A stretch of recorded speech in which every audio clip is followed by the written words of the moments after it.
It all begins in Belgium in the 1930s, in the Royal Museums of Art and History at the Saint-Contenaire Park in Brussels, where a certain Henri Lavacherie is working. Easter Island and its mysterious statues fascinate him. His grandson Thomas delved into his grandfather's archive to reconstruct the story of what became the most famous study of Easter Island from the first half of the 20th century, known as the Franco-Belgian expedition. A French scholar, Guillaume de Hevesy, had established a connection between writing found on Easter Island. I say writing, but that's really an overstatement. When, in 1930, excavations were made in the Indus at Mohenjo-Daro, and on small alabaster seals they found writing quite similar to that found on wooden tablets on Easter Island. Hence the idea that there might be a link between the ancient civilization of the Indus and Easter Island. And my grandfather and Paul Rivet, who was then curator at the Trocadero Museum in Paris, both decided that they had to go to Easter Island to check how close they were and hoped to find under the soil of Easter Island traces of a large ancient city similar to the one discovered in the Indus. The expedition set off in 1934, but during a stopover in Patagonia, the French archaeologist caught a disease and died. The Swiss Alfred Métraux and Belgian Henri Lavacherie were the only ones to land on Easter Island. That, incidentally, is why my grandfather took on the archaeology alone. Métraux looked after the ethnography. The two men had different ideas. While Lavacherie dreamed of a lost civilization, Métraux was convinced that the giant statues were actually carved by the ancestors of the people currently living there. So there was disagreement. They could have fought about it, but they didn't, because they actually got on very well, and largely because Métraux was able to convince my grandfather of the merits of his theory. France and Belgium had received permission from Chile, which governs Easter Island, to take away two statues. France made do with a head, but Henri Lavacherie decided to bring an entire statue aboard the Mercator, which had sailed in to bring the expedition home. Lavacherie decided on a statue of more than 2 meters high, weighing about 6 tons. And on May the 14th, 1935, the statue arrived in Brussels. But 65 years later, we still don't know anything about this statue. How old is it? What is its history? Questions that Nicolas Coe, a specialist in prehistory and Oceania, can't help but ask. Only archaeology can reveal some clues to its mysteries. Nicolas Coe thinks a simple examination of the statue is not enough, and that he must return to the place it was taken from. In 2000, we had a problem understanding the statue preserved in Brussels, which was brought here in 1935 on the Mercator. We knew the exact place it had come from on Easter Island, but nothing else. But this statue is quite unusual. It has a rather peculiar shape, and it doesn't look like most of the statues on Easter Island. And we really did want to find out what we could about it.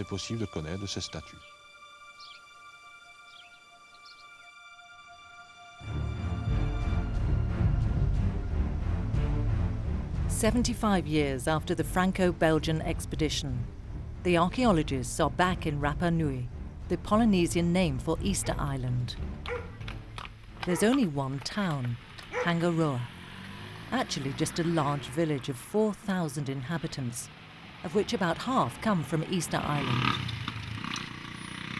For these people, discovered in 1722 by a Dutch sailor, the arrival of Europeans was a real curse, especially in the second half of the 19th century.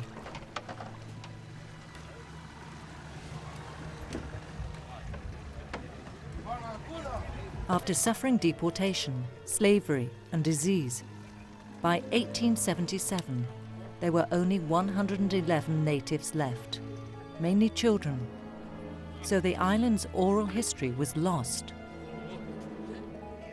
In the early 20th century, the island was transformed into a giant sheep farm, and Easter Islanders were kept behind barbed wire in the village of Hangaroa.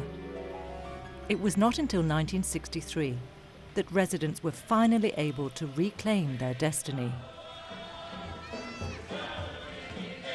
Today, things have certainly changed. More than 50,000 visitors arrive every year to see the famous moai, the legendary statues, reproduced in every form imaginable for tourists who are the island's main source of income. Tour guides speak of a catastrophe in the early 17th century, following the felling of all the trees on the island to move the statues.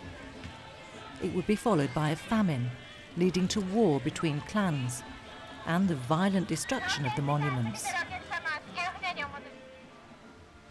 The few statues still left standing on great altar-like monuments, known as ahu in Polynesian, have actually been recently restored because by the mid-19th century, not one statue remained standing on its ahu. It's against this background that Belgian archaeologists start their initial search on a site close to Hangaroa. The statue in Brussels was removed from here at Orongo. It came from a small monument that we found during the excavation in 2001, now hidden because we covered it over again. But we've been able to show that the little pile of rocks behind me here is a monument which had been almost completely overshadowed by the subsequent construction of a very big monument, which is above here. And the statue which emerged from the ruins was taken away in 1935, put on a raft and transported to the Mercator, which was anchored just offshore, about where that ship is today.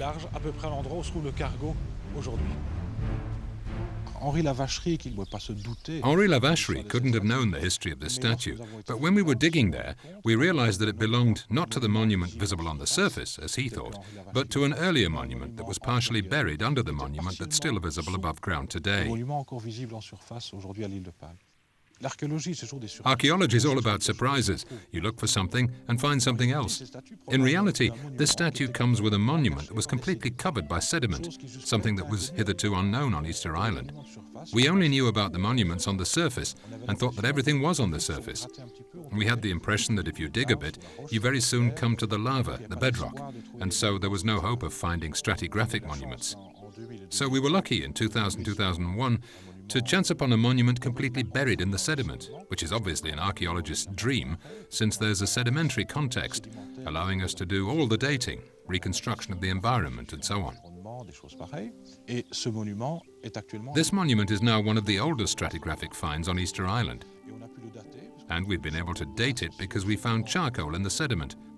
It's from the late 13th or 14th century. Given its size, its dimensions, it's 2 meters tall after all, it's not really certain to be the oldest statue, but it is the only one whose age we've been able to determine so far.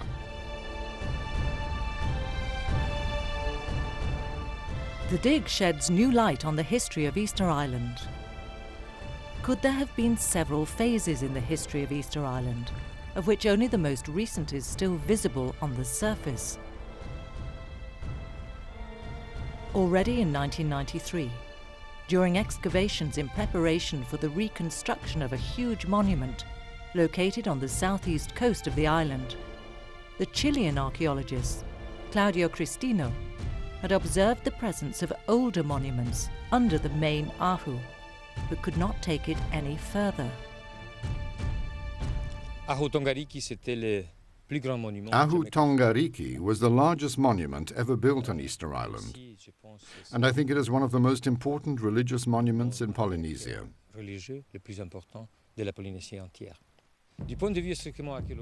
From a strictly archaeological viewpoint, the result shows us that this was a monument that has evolved over 4 or 5 centuries, which began with small monuments set next to each other. And finally, this huge old structure was constructed on the 2 ancient ahus. We have the dates of the first occupation, the first construction, around the 14th century, and we have no precise date for the last monument, but there's no doubt that it is from the 16th or 17th century.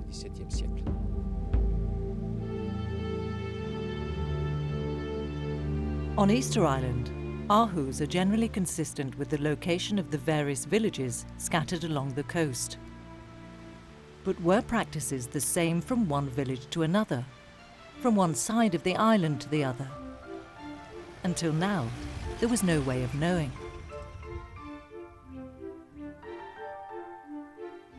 After several exploratory sorties, Nicolas Caux chooses the Poiquet Peninsula as his area of investigation.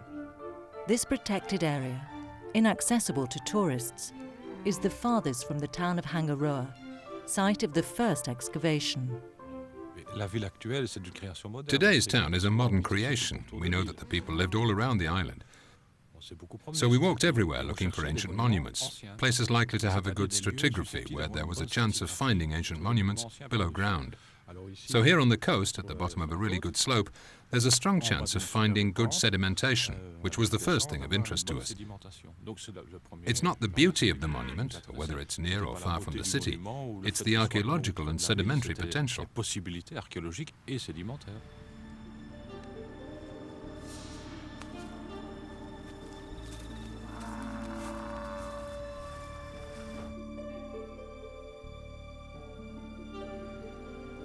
The monument is in ruins because it's up against a cliff, and there is a quite natural collapse of the rear facade. But at the same time, the front was well preserved and used as a buffer to an entire flow of sediment that covered over a whole part of Easter Island's story. That story is one of the successive construction of 3 monuments, definite sequences interspersed with periods of abandonment and reconstruction, as if different generations of villagers successively used, then abandoned this place. But the most surprising thing is that even the oldest monuments seem to have been partially dismantled, perhaps to carry off the most precious elements somewhere else. For the oldest 2 monuments, and even for the most recent one here, we found the terraces that were buried under the monuments. These terraces still had some large boulders on them, but some of the boulders were missing. We found where they had been. No statues associated with the monument either. So there was a regular removal, but it was never complete, just some items, and they were systematically and intentionally dumping red shale between each monument. And all that had nothing to do with a particular time of crisis. It was spread over 3 centuries. And what's more, it shows no sign of corresponding to acts of violence. In the end, these monuments were extremely temporary. They could withstand 2 or 3, maximum 4 generations. Not even a century. And then the monuments were removed. They'd no doubt set them up somewhere else, having carried away the essential things, and 3 or 4 generations later, they returned to the place that had been previously abandoned and rebuilt them as new monuments. So it's quite an astonishing discovery. These monuments were absolutely not built to last forever and to defy time. They were simply created to last as long as a particular village did, according to the fertility or depletion of the soil. Not only was the discovery of these sequences something new, it also raised a lot of questions. Okay, so the monuments are temporary structures, the ones that you see everywhere on the island. Are they really ruins? Have they not simply been dismantled, like the ones we looked at, and so on?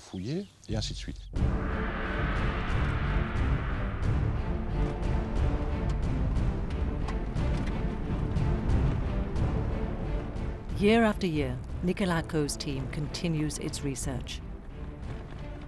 It now has evidence that the monuments and statues were regularly dismantled and moved.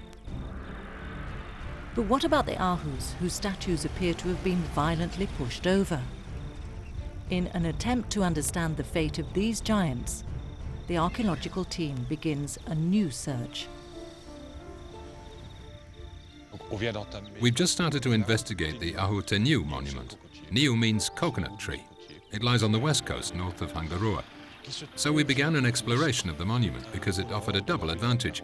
It was in a place where we could expect good sedimentation for the early phases, since it's at the bottom of a slope that was used as a market garden, so we'd probably have good sedimentation that's engulfed the ruins. And then too, what was visible on the surface was several statues in quite different situations.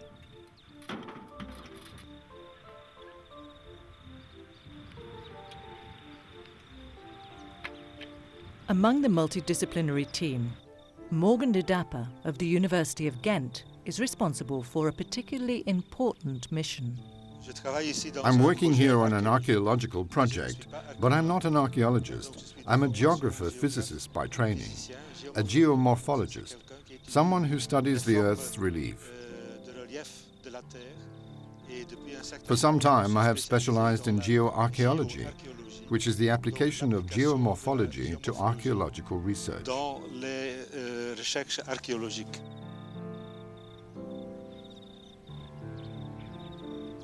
Geomorphology is a very interesting science because it will not only explain the conditions of the burial, but all the processes, all the dynamics that created the landfill. That might be natural runoffs, digging of valleys, quarrying rock, and so on, and all the anthropogenic processes too.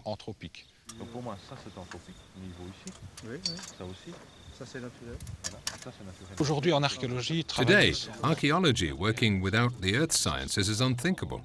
To really understand in detail all the conditions of buried remains. The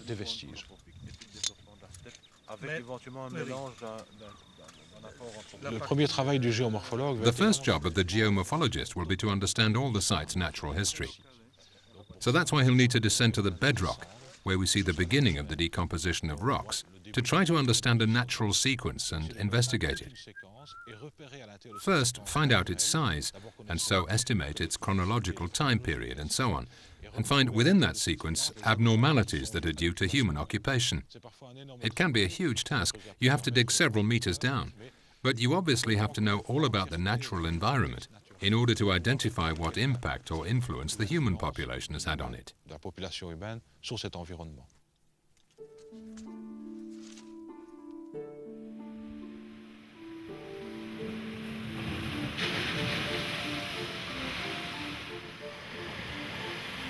Geomorphology also gives an idea of the ancient history of the island, of which some 170 square kilometers are entirely of volcanic origin.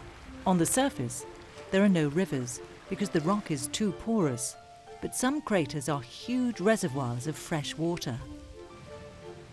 The oldest parts, like the Poiké Peninsula, appeared 1 million years ago, while the latest lava flows date back just 2,000 years. In this cooled lava, traces of lush vegetation can be found, such as impressions of palm tree trunks that demonstrate the abundance of forest cover. So what happened? Did the Easter Islanders cut down all the trees to transport the statues? French researchers Catherine and Michel Orliac have recently studied the evolution of the island's flora and climate. We can reconstruct the flora present since the arrival of men using the charcoal and charred plants contained in the Easter Islanders' kitchen ovens. At the same time, it gives us a time frame because we date the charcoal we identify. So we are sure of the match between the reconstituted flora and the chronological time frame of this reconstruction. For Michel Orliac, destruction of the forest caused solely by human action seems unlikely, contrary to what we are usually told. There is a paradox in attributing the disappearance of the forest to these people. It would be quite surprising on the part of sailors, and even more surprising on the part of the most extraordinary sailors the world has ever seen, because it was they who transported their society further than any others. A boat, a Polynesian boat, is something you maintain. And this presupposes managing and maintaining a stock of wood and trees large enough to make planking for big boats. In the plant remains found in kitchen ovens, Catherine and Michel Orliac have identified 23 tree, shrub and bush species. But in the mid-17th century, all traces of this flora disappear to make way for grass and some crops for food and sale. How to explain the disappearance, which is real, of all the lignous flora between 1650 and 1722, when it happened? It is a brutal phenomenon, and we must find a global reason, an overriding reason. The only reason that plants generally disappear is because of drought. Research on coral reefs in New Caledonia showed that there were 2 periods of great drought, each lasting more than a decade, in the second half of the 17th century because of El Niño. Now it seems that the climatic impact of El Niño is the same in New Caledonia and Easter Island. So, and this is just a theory, it is not impossible that the severe drought observed in the mid-17th century in New Caledonia, which is a fact, not a theory, also happened on Easter Island, causing the disappearance of woody vegetation, that is, trees and shrubs. La disparition des végétaux ligneux, c'est-à-dire des arbres et des arbustes.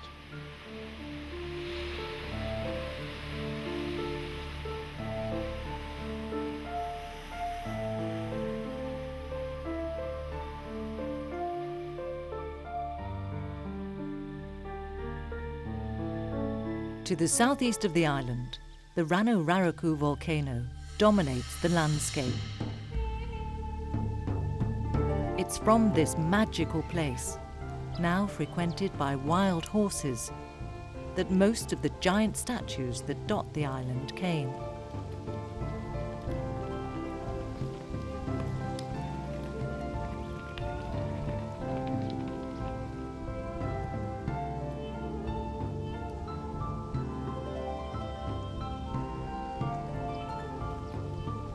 For the Polynesians, this huge crater and the stones they took from it had mystical powers. The power of the representations of ancestors was linked not only to their petrified image, but also the material of which they were made. Paradoxically, this soft, easily carvable rock is particularly brittle and may break up at the slightest touch. One of the great enigmas of Easter Island has always been the question of transporting the moai. How could people living in the Stone Age have carried these gigantic statues intact from one end of the island to another? The inner and outer walls of the volcano still contain many moai, the only ones found still standing at the end of the 19th century, and the largest ever carved. Many observers believe these statues were ready to leave for their destinations along the coast when the volcano quarry was suddenly abandoned. So there's always been this idea of moai that are finished, ready to go to the monuments. The problem is that most of those that are really finished are unbelievably large. But again, it's the starting point that's wrong. We base ourselves on the only ones that we're sure have never been transported to try to imagine how others were transported. In absolute terms, I've no idea how the statues were carried, those that are really scattered around the edges of the island. But in any case, they really have been transported, and it's quite possible that they were not absolutely finished when they were moved. We might imagine that blocks of stone were transported rather than the finished statues, of course. So it's likely that the finishing was done on the Ahu itself. I can only speak for 2 or 3 monuments which we excavated, but it's quite possible that the details of hands, noses and other features were completed on site. And that's quite logical when you see the fine details on some statues. After a rather complicated journey, some 20 miles for some, it seems hardly credible that they were moved finished. On the sites he's excavated, Nicolas Coe has found large outcrops of yellow tuff used to make the statues. Nevertheless, the fact remains that being able to transport such huge stones seems extraordinary. It's certain that blocks as large as the statues here, just as heavy, and sometimes even bigger, have been transported elsewhere in the world. The example I know best is the European megalithic period, from the 5th millennium BC until around the beginning of the 3rd millennium BC, so it's a relatively long time.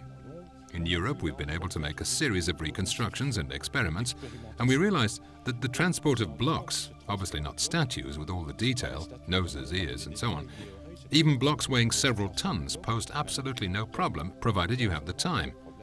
After all, if you subscribe to this principle, transporting a statue here on Easter Island over the longest distance, just over 20 kilometers, you can imagine it taking a month, 2 months, 3 months at most to transport it. Let's face it, there's nothing too unbelievable about that.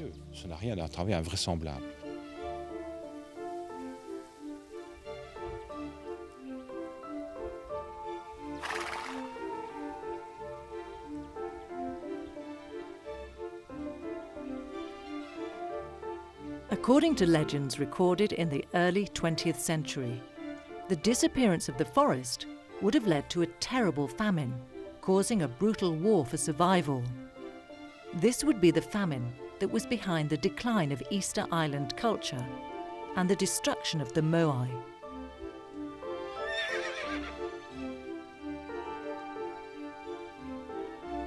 Recently, some scientists have referred to the emaciated-looking wooden statues of Easter Island to reinforce this hypothesis. So here we have one of the most famous themes in the Easter Island sculpture, these so-called kava-kava moai. They're always men, and kava-kava means rib cage, so literally it means rib man. However, it is real flesh: legs, penis, belly, arms, face. And this statue, which is quite exceptional, was dated some years ago.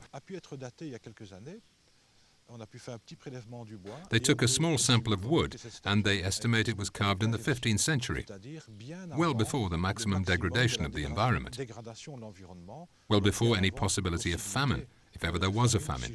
That's another thing yet to be proven. The deforestation of the island doesn't automatically infer a lack of food, since the Polynesians are farmers and deforestation doesn't stop crops growing. The Polynesians grew mainly vegetables and fruit. To compensate for the lack of forest cover, Easter Islanders made shrewd use of the geological features, such as collapsed lava tubes, natural trenches in which they planted their vegetables and fruit trees, allowing the roots to stay in the shade and moisture, while having plenty of light for the foliage.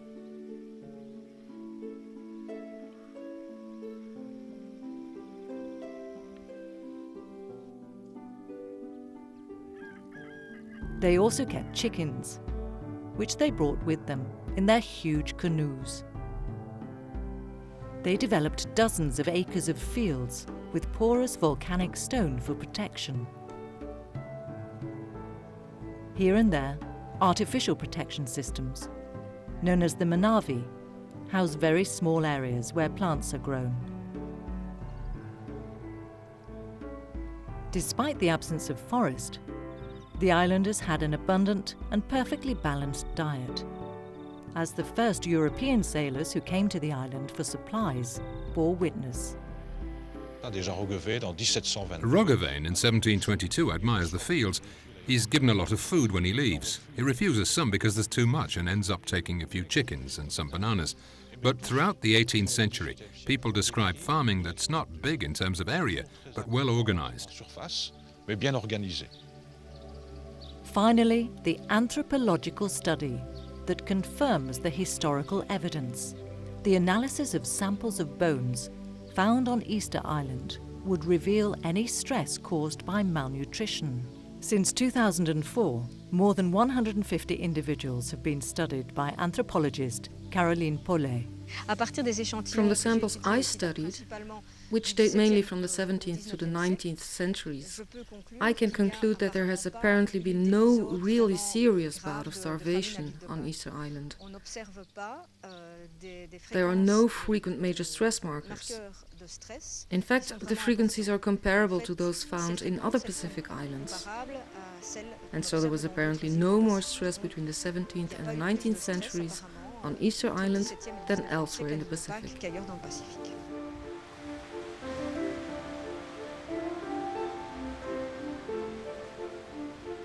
So if there was no famine, what about the war and the violent destruction of monuments? Regarding the intertribal wars that supposedly destroyed all the Easter Island monuments, there are two problems. The islanders were brutally uprooted from their past, and their memory is a reconstruction. It's their own interpretation of the remains.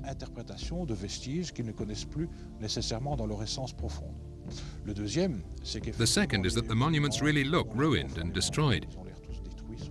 But when you look closely, they're actually organized. It's systematic, organized dismantling. So the question is not about whether they fought or not. It's why they dismantled their monuments. Ils ont démonté, les Pasquans ont démonté un jour leur monument. In some Ahu, the statues appear to have been purposely concealed under huge piles of stones. On a le mur du monument. This is the monument wall, and here the boulders of the old terrace on which the monument was placed, going up to here. We have the corner there at the end, and then we have a huge ramp built later that dominates it all, in which we'll see that a number of statues were concealed. Construit par la suite, dans lequel nous allons voir un certain nombre de statues et de chapeaux de statues ont été enfermés. The statues were clearly buried on purpose because it's a colossal job to gather these stones. And it's fairly well built, so it really seals up this monument. Donc c'est vraiment un énorme empierrement qui clôture, qui ferme définitivement ce monument. C'est pas un phénomène unique au monde, il y a d'autres sociétés.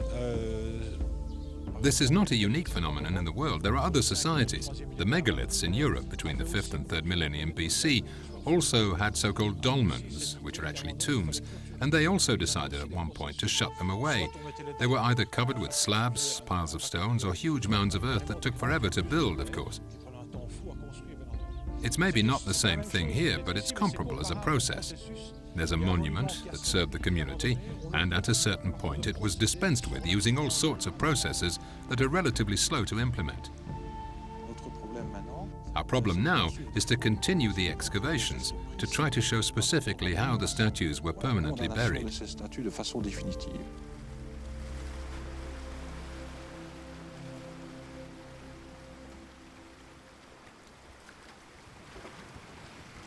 On the site of Ahu Te Niu, archaeologists begin to understand the history of this monument.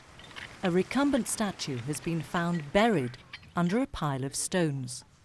Voilà. Alors, Serge, la grosse couche de Aniani. Oui, la poche de Aniani, et en fait au-dessus du bêta 2, oui, ça jouait de temps en temps une petite épaisseur là où c'est épais pour la couche de construction, sur lequel vient le Aniani. Donc on peut faire d'abord seulement 2-3 points sur la couche de construction. Juste là, c'est parce qu'après elle est vraiment déposée sur le bêta 2. Donc à 2,60 m. This site has a fairly long history. There was an initial occupation marked by the scorched earth here. We found traces of post holes whose significance we don't yet know, but a first monument was built here. This monument was then used as the foundation for a later one, which was dressed with beautiful old slabs. Avec de très belles dalles pour faire un monument plus moderne.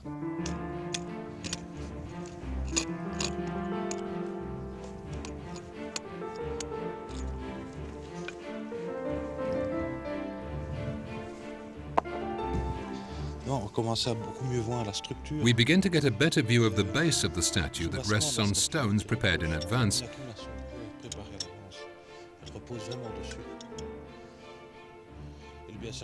It's certain that this stone was set first, then the statue, because there's a wedge between the two. Because before cutting down the statue, they didn't know exactly how high it would be. So there's a small wedge. We can also see that the slab doesn't quite hold the statue straight, it's slightly tilted. But we see that all these stones were there before the statue.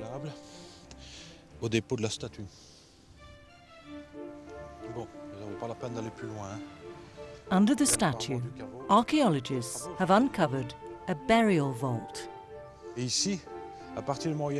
Here there's a cover slab on which the statue is standing, so clearly the vault was built in advance. So this is a special case where apparently the tomb was built first and then the statue placed on top. Gradually, Nicolas Coe's team begins to understand the different phases of this monument.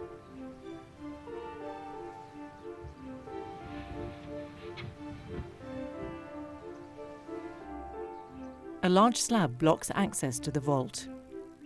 Can it be taken out without it collapsing? I'm not sure it's a good idea to remove it.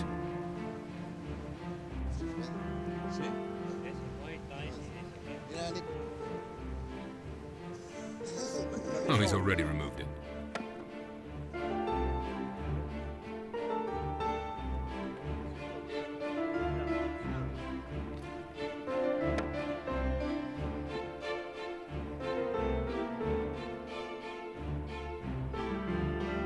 The way is clear. Archaeologists can continue working underneath the statue.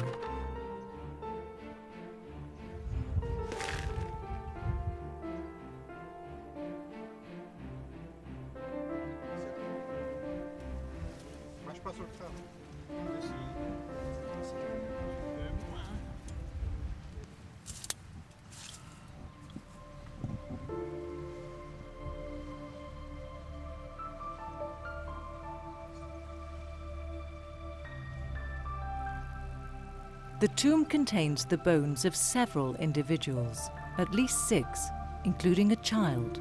But as often happens, the skeletons are not intact. This type of burial has existed only since the 17th century, which marks a significant change in burial practices. Previously, the bodies were burnt and the ashes scattered before the ahu, under the eyes of the moai. So it is certainly one of the most beautiful vaults on Easter Island, since the walls are perfectly vertical with regularly shaped tiles. The ceiling is made of slabs, also perfectly shaped. They're clearly recovered from the old platform and placed in the vault. And then the stairs that provide access to the vault. It's quite amazing. And the intention is very clear here. The vault was built to have the statue as a cover. And then there is again a phase of abandonment that we can see here just above the head of the statue. Natural sedimentation, formation of the surface, and then later a return to the site to deposit all these stones. And the whole site will be covered up with stones to seal it up permanently. It's clear that if they'd wanted to simply get rid of the monument and statues, there would have been no need to use such complex methods. And they didn't want to destroy the monuments, just to change their role.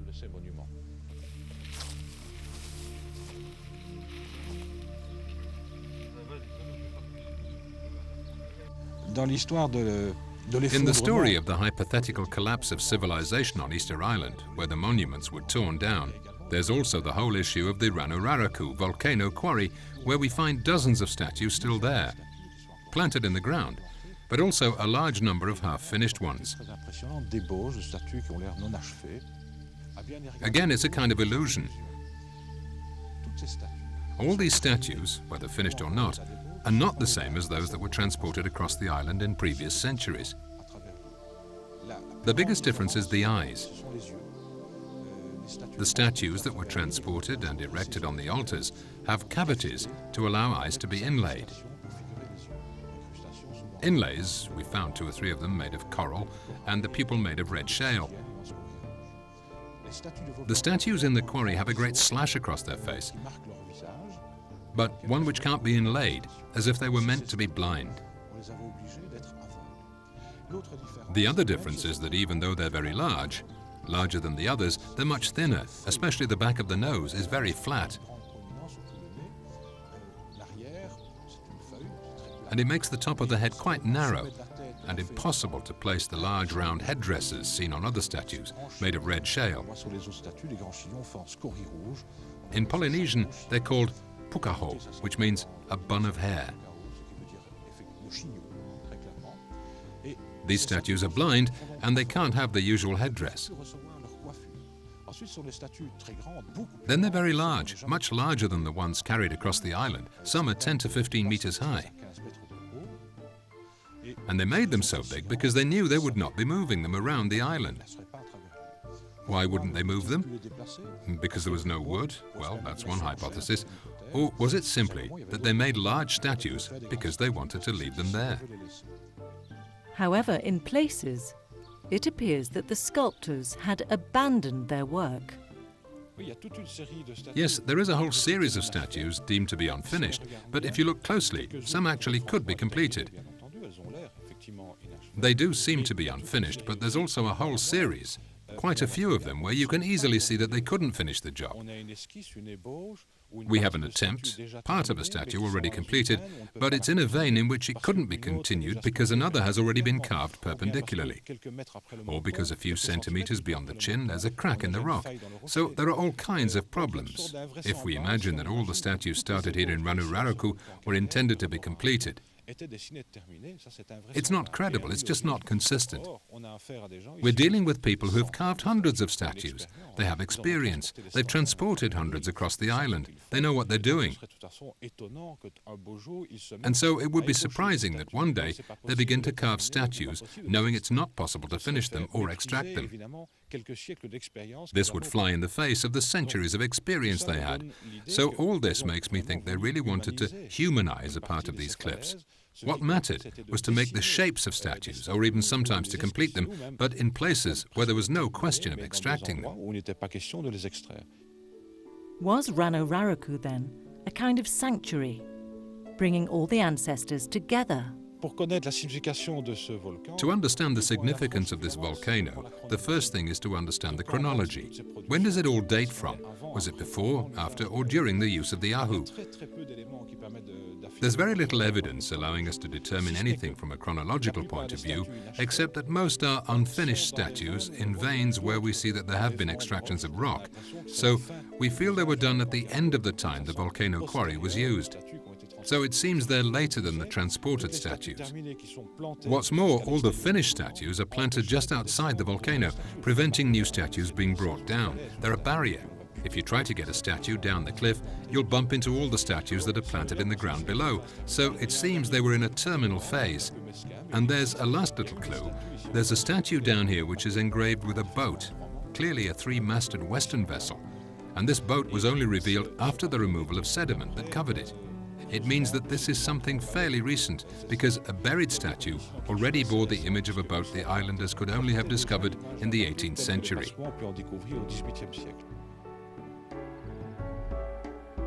All around the perimeter of the island, you can see statues lying far from any monument, as if they'd been abandoned suddenly during transport. As for the volcano quarry, the legend has it that tribal war suddenly interrupted the movement of these statues to their destination. There are nearly 100, but they had never been examined. With the help of Claudio Cristino and his team, Nicolas Coe began the study of one of these abandoned statues.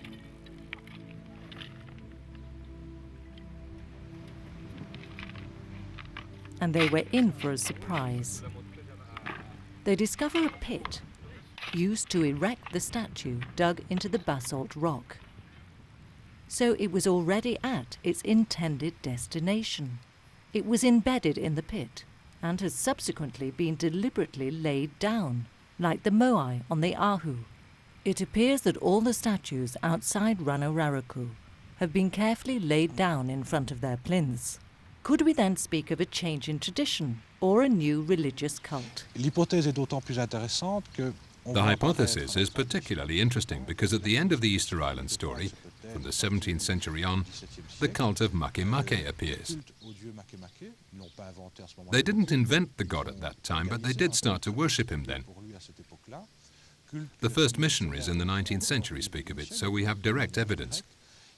And this god is mainly represented by the eyes. It's his gaze that matters. And you get the impression that the gaze moves from one entity to another. The ancestors have sight, they make the world go round. So they confiscated the eyes and made them blind, no longer giving the statues cavities for inlaid eyes, so only the god Makemake has sight. The god Makemake, abundantly represented on Easter Island, is one of the most commonly found pictures today in rock art, often represented only by his eyes or by the Birdman, a character who was designated annually by a dangerous and quite violent contest. The people of Easter Island used to meet on the top of the Ranukau volcano, whose crater had become a great lake. Under the edge of the volcano, between the lake and the sea, a small village was built, the village of Orongo, with dry stone houses where they would assemble. Each tribe would send a contestant who had to climb down the cliff to the sea and cross a narrow channel to an island called Motunui.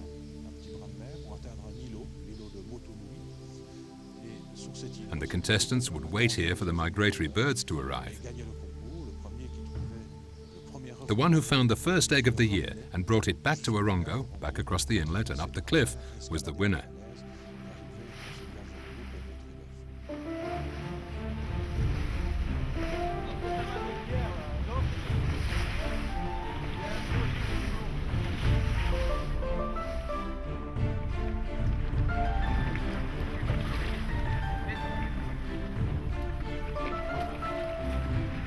This island is very important because it has 21 caves, some of which are decorated. So we have lots of carvings and rock paintings here. And of course there is a rich variety of bird species that nest on the island.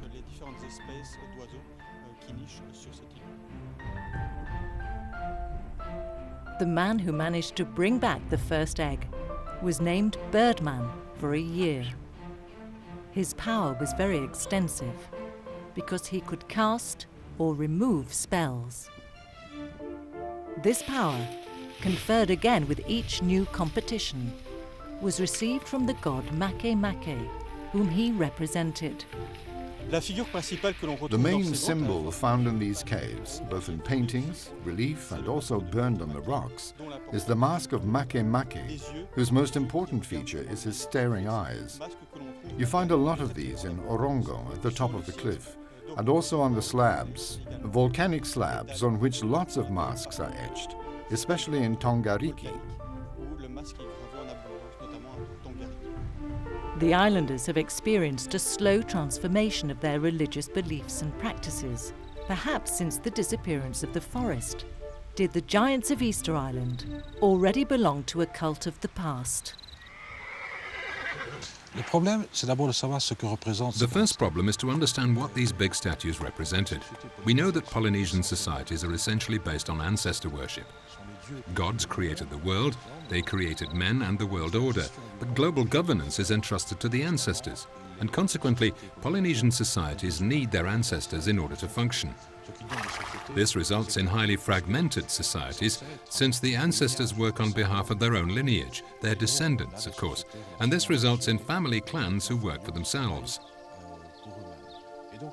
At that time, large statues were transported across the island, mounted on the altars and shrines that largely correspond to the location of villages. So there's very, very little doubt that these statues are really not the ancestors themselves, but a sort of representation of the ancestors, into which they could bring the ancestors' spirit when they needed to talk with them.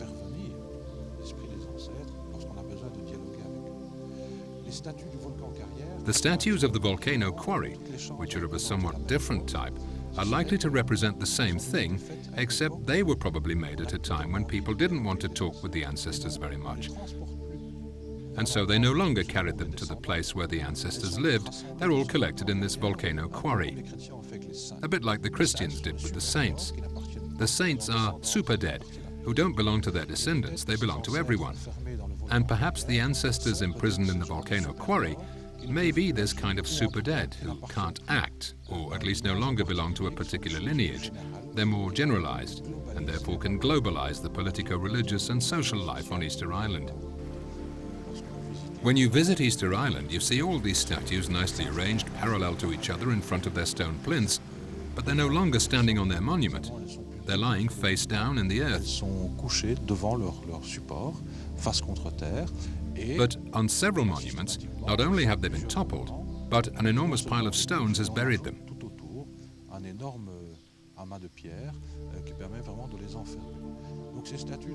So these statues were not pushed over because of rivalries or disagreement and chaos on the island, but were toppled and buried in some cases for ideological reasons. The ancestors were probably no longer very popular. They'd become something of a burden. The world order had to change, so the ancestors were disposed of. So it seems that at one point, the ancestors were simply replaced by the gods.